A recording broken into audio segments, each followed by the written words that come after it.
Hey guys, today we are going to be working on ungrouping. So we're going to do 3 problems together and discuss them, and then you're going to have some independent practice time. So I am using the problem off of 155, but I'm going to copy it in my math notebook so I don't lose it, and it might make a little bit more sense to you. So I'm just looking at page 155, but I'm going to write it right here, and you should probably do that too.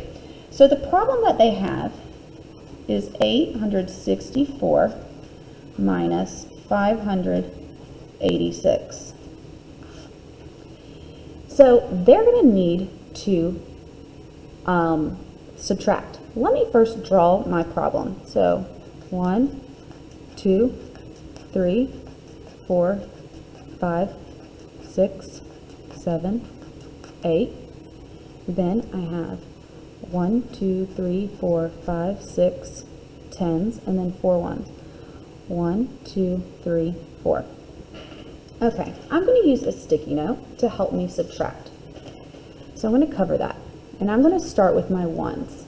I'm going to say 6 from 4, because the 6, the bottom number, is what they want to take away. I only have 4, so I'm going to need to get more. So what I'm going to have to do is I'm going to have to go over 1 place value to this 6, and I'm going to make it become a 5. So I'm going to model that here. I took away one of my 10s, and the only thing I can make my 10 become is 10 ones. 1, 2, 3, 4, 5, 6, 7, 8, 9, 10. Now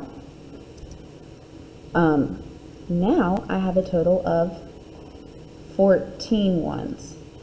If you calculated 5 tens plus 14 ones, you would still get the value of 64. So we're not really borrowing in a way. If you want to say borrowing, that's perfectly fine. We're not changing the value of anything. We are simply just putting it in different groups so then we can properly subtract. So now I need to take away 6. So 1, 2, 3, 4, 5, 6, and that got me 1, 2, 3, 4, 5, 6, 7, 8. So I'm going to put an 8 right here, and I'm putting my 8 under my ones column. Now I can see I need to take 8 from 5. I don't have 8 to take, so I'm going to have to make one of my hundreds become a 10. So I now have 1, 2, 3, 4, 5, 6, 7. So this becomes a 7. And now, because that was 100, I have to break it up into 10 tens. 1, 2, 3, 4, 5, 6, 7, 8, 9, 10. So now I have a total. I had 5, but I just added 10. So now I have a total of 15. So if you calculated 7 hundreds plus 15 tens plus 14 ones, you would still get 864. So now I'm going to take away 8 from 15. So 1, 2, 3, 4, 5, 6, 7, 8. And that means I got a 7. Now I need to take 5 from 7, and I can do that. 1, 2, 3, 4, 5. So my answer would be 278. To check subtraction, we do the opposite. So I'm going to do the bottom number, 586 plus 278. 8 plus 6 is 14. So I'm going to carry my 1. 8 plus 1 is 9, plus 7 is 16, carry my 1. 1 plus 5 is 6, plus 2 is 8. So I got 864. Why? The question on here says, why do you need to regroup? Or how do you know you need to regroup? You need to know, or you need to regroup when your bottom number is bigger than your top number. Now let's look at that. 586 is smaller than 864. But each digit that we look at, we can't take 6 from 4. So that's when we would need to regroup, because we know that when we regroup, we can then correctly subtract from each other and not change the value of the problem. Okay, let's do the next problem. On the back, on page 156, they did a problem that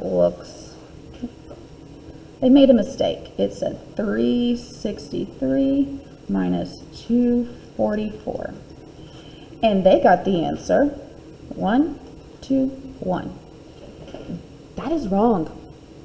It's not right. Because what they said is, oh, 3's 1 away from 4, we'll put 1. 6 and 4, that's 2. 3 and 2, that's 1. That's not right. They did not seem to care if we are taking it away,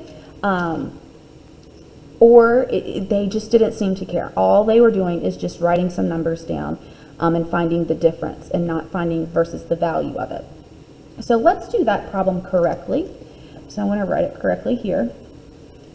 Minus 244. 1, 2, 3. That's my 300. 1, 2, 3, 4, 5, 6. My 6 ones. And then 1, 2, 3. My 3 ones. Okay. So here's my handy dandy sticky note. I need to take 4 from 3. I don't have 4 to take from 4. I only have 3. So I'm going to need to ungroup. So this 6 now becomes a 5. So I'm going to make that, I no longer have 6 tens, I have 5. And then I'm going to make 1, 2, 3, 4, 5, 6, 7, 8, 9, 10. So I now have 13 ones. If you add 5 tens plus 13 ones together, you'll still get 63. So now I can do 4 from 4 from 13. Let's see, 1, 2, 3, 4, and that gets me 9. Can I do 4 from 5? Absolutely. I don't have to regroup. I got that. 4 from 5 is 1. Now I got to go mouse 1. Let's see, I'll draw my line so I can see. 2 from 3. Can I take 2 from 3? I can. And I get 1. So I'm going to check opposite. So 244 plus 119. 9 plus 4. I always think 10 plus 4 is 14 minus 1, so that's 13. Carry your 1. 1 plus 1 is 2 plus 4 is 6. And then 2 plus 1 is 3. And I got the same thing. So that is correct. Okay, let's do one more problem. And I am going to do it on the back of this, but also I am going to turn my paper. I know I haven't shown you all this strategy yet, but it might be helpful. You can use the blue lines on your paper to help make sure you don't get your numbers mixed up. So let's do this last problem. So 10,000, comma, 981 minus 1,852. So you can see I have my ones lined up. I do not have, if I had that one lined up with that one, then that means it would have the value of 10,000. This is our ones, our tens, our hundreds, our thousands, and our 10,000s. So now let's subtract. Let's try this. Oh, let me draw it out. That's my 10,000 we're going to say then. 1, 2, 3, 4, 5, 6, 7, 8, 9. 1, 2, 3, 4, 5, 6, 7, 8, and then 1. Now some of y'all might be saying, Miss Greg, that's the thousands block. We're going to say it's the 10,000s for this problem. And remember, this is just a tool that I'm using to help me solve this problem. So I'm going to just remember that. That is what I'm having represent this time. So can I take 2 from 1? I can't. So I need to go over. And this 8 now becomes a 7. So I'm going to take a 10. And because I took a 10, it now has to go into a 1. 1, 2, 3, 4, 5, 6, 7, 8, 9, 10. So now I had 1 plus the 10 I just added, so now this becomes an 11. And once again, if you said 7 times 10, you would get 70, plus 11 gets 81, so we haven't changed our value. Now, can I take 2 from 11? I can. 1, 2, and that is 9. Now, can I take 5 from 7? I can. 1, 2, 3, 4, 5, and I get 2. Let's go over. Can I take 8 from 9? I sure can. 1, 2, 3, 4, 5, 6, 7, 8. I have 100 left. Oh, what is 1 from 0? Ugh, oh my goodness. Let's look at the problem like this. What is 10 from 1? The reason we can do that is because there's nothing over here. And what would happen is you would just break this into a 0. You would turn your 1 10,000, and then you would just make this 10 thousands. So if you could imagine a $1,000 bill, 1,000, 2,000, 3,000, 4,000, 5,000, 6,000, 7,000, 8,000, 9,000, 10,000. Okay, so now that would get me 9. And I'm going to check by doing these two together.